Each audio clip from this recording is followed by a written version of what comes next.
जय Swaminarayan. Welcome to Rekha Kyada hobbies. अगर आप लोगों ने मेरी चैनल को अभी तक सब्सक्राइब नहीं किया तो प्लीज़ सब्सक्राइब माय चैनल। आज हम जयपुर की कॉटन साड़ी की सबसे बड़ी जो फैक्ट्री है वहाँ पर आए हैं। इस फैक्ट्री में साड़ी प्रिंटिंग कैसे होती है वो मैं आज आपको दिखाऊंगी।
साड़ी में प्रिंटिंग करने के लिए दो आमने सामने कारीगर खड़े रहते हैं और ये जो लकड़े का छोटा सा बोर्ड है या जो इसको टापर बोलते हैं उससे कलर को साड़ी में फैला देते हैं।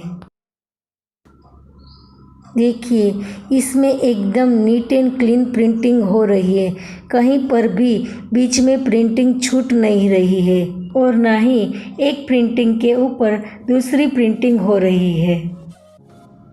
यहाँ प्रिंटिंग बोर्ड पे ग्रीन कलर डाल के साड़ी की बीच वाली डिज़ाइन हो रही है।